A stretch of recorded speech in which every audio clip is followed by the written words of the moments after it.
आइए जानते हैं आज की प्रमुख अंतर्राष्ट्रीय खबरों को। पहले एक नजर हेडलाइंस पर। महाराष्ट्र की सभी पार्टियां मराठा आरक्षण के पक्ष में। सर्वदलीय बैठक के बाद सिंधे बोले कानूनी प्रक्रिया के लिए समय दे। संसदीय समितियों को आपराधिक मामलों में जांच का अधिकार नहीं। महुआ मोइत्रा का एथिक्स कमेटी को खत। इंडिया गठबंधन के टॉप लीडर्स को जेल में डालने की तैयारी। केजरीवाल को ईडी का समन मिलने पर बोले राघव चड्ढा। कैलाश विजयवर्गीय ने छिपाया बंगाल का रेप केस। छत्तीसगढ़ केस में भी फरार घोषित। चुनावी शपथ पत्र पर सवाल। दिवाली से पहले तगड़ा झटका। एलपीजी सिलेंडर हुआ महंगा। पाकिस्तान का दोस्त तुर्की करेगा भारत की मदद। कतर में मौत की सजा पाए 8 पूर्व नौसैनिकों के लिए बनेगा मसीहा। बिहार में शिक्षकों की पोस्टिंग को लेकर आई बड़ी खबर। ज्वाइनिंग लेटर में छुपा है नियुक्ति वाले स्कूल का जिन। चांदी आज हो गई सस्ती, सोने के भी घटे दाम। दर्शकों की आस में कंगना की तेजस विक्रांत की 12वीं फेल की चमकी किस्मत।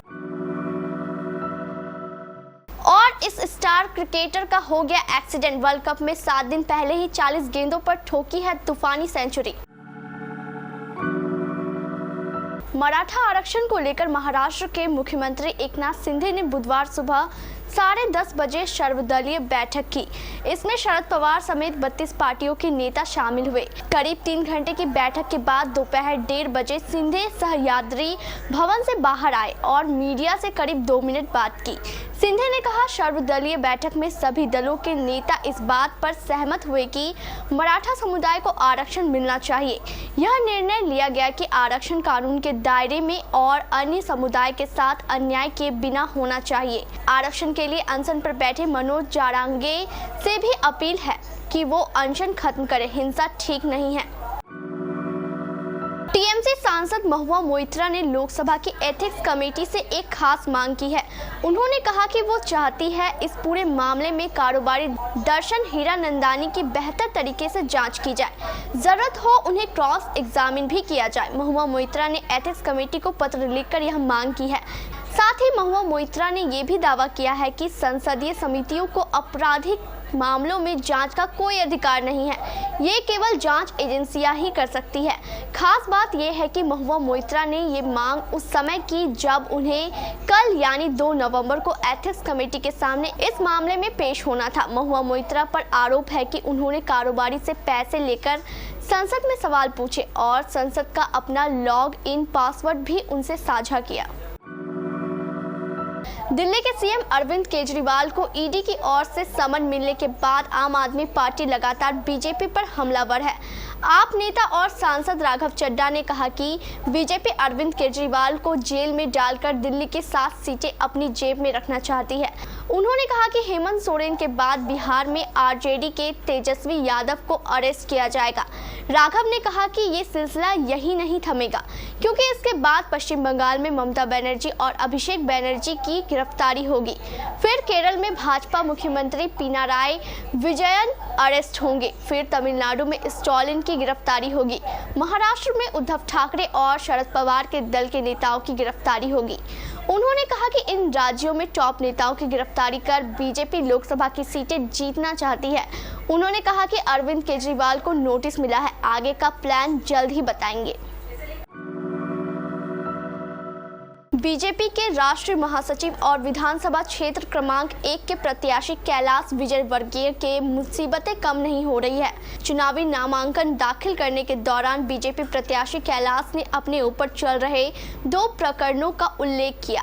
एक पश्चिम बंगाल में लगा रेप केस और दूसरा छत्तीसगढ़ में दर्ज हुए केस में फरारी का मामला।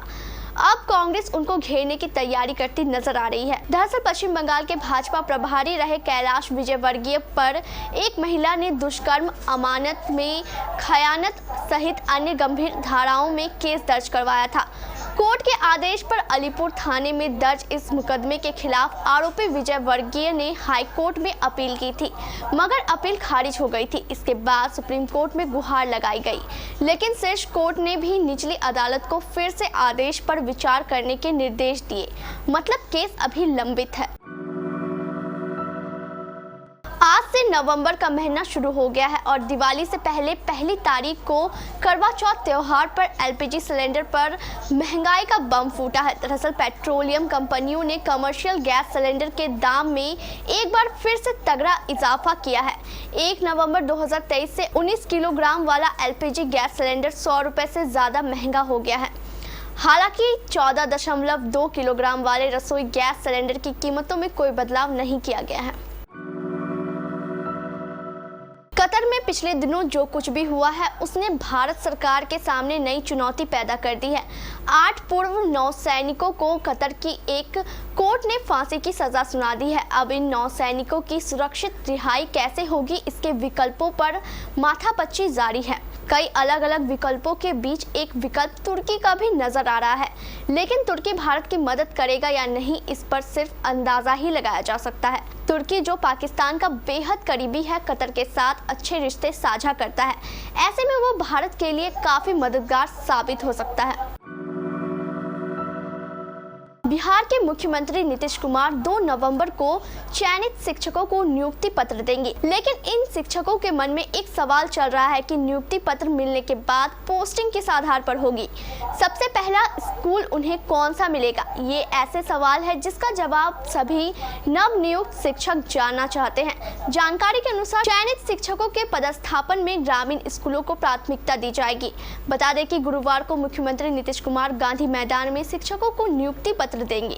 उससे पहले बिहार शिक्षा विभाग ने नवनियुक्त शिक्षकों की पोस्टिंग के लिए होमवर्क कर लिया है। खबर है कि उसी के अनुरूप विभाग कार्य योजना को अंतिम रूप दे रहा है। भारतीय सराफा बाजार में आज 1 नवंबर को सुबह सोने और चांदी की कीमत में गिरावट देखने को मिली है। हालांकि सोना अब भी 60,000 रुपए प्रति 10 ग्राम के पार है, वहीं चांदी का भाव 70,000 रुपए प्रति किलो से अधिक है। राष्ट्रीय स्तर पर 999 शुद्धता वाले 24 कैरेट के 10 ग्राम सोने की कीमत 60,890 रुपए है, जबकि 999 शुद्धता वाली चांदी की कीमत 70,825 रुपए है। India Boolean and jewellers association के मुताबिक मंगलवार की शाम को 24 कैरेट का शुद्ध सोना 61,370 रुपए प्रति 10 ग्राम था, जो आज सुबह 60,890 रुपए में आ गया है। इसी तरह शुद्धता के आधार पर सोना और चांदी सस्ती हुई है। कंगना की तेजस का बॉक्स ऑफिस पर बुरा हर्ष हो रहा है। फिल्म एक दर्शक को तरस रही है। देशभक्ति, भारतीय वायुसेना और कंगना का नाम होने के बावजूद थिएटर्स में फिल्म को भाव नहीं मिल रहा है। वहीं विधु विनोद चोपड़ा की 12वीं फेल लोगों को धीरे धीरे अपनी ओर खींच रही है। फिल्म का स्ट्रॉन्ग सब्जेक्ट और विक्रांत मैसी की एक्टिंग ऑडियंस को थिएटर जाने पर मजबूर कर रही है। वर्ल्ड कप 2023 के बीच एक बड़ा हादसा हो गया है और एक स्टार क्रिकेटर का अचानक एक्सीडेंट हो गया है। ऑस्ट्रेलिया क्रिकेट टीम के प्रमुख बल्लेबाज ग्लेन मैक्सवेल को गोल्फ खेलते समय चोट लग गई। इंग्लैंड के खिलाफ वर्ल्ड कप मैच से पहले ऑस्ट्रेलियाई क्रिकेट टीम को ये तगड़ा झटका लग गया है। बता दें कि ऑस्ट्रेलिया और इंग्लैंड के बीच नवंबर को वर्ल्ड कप का मुकाबला खेला जाना है। इंग्लैंड के खिलाफ 4 नवंबर को होने वाले वर्ल्ड कप मैच में ऑस्ट्रेलियाई क्रिकेट टीम के स्टार ऑलराउंडर ग्लेन मैक्सवेल बाहर हो गए हैं।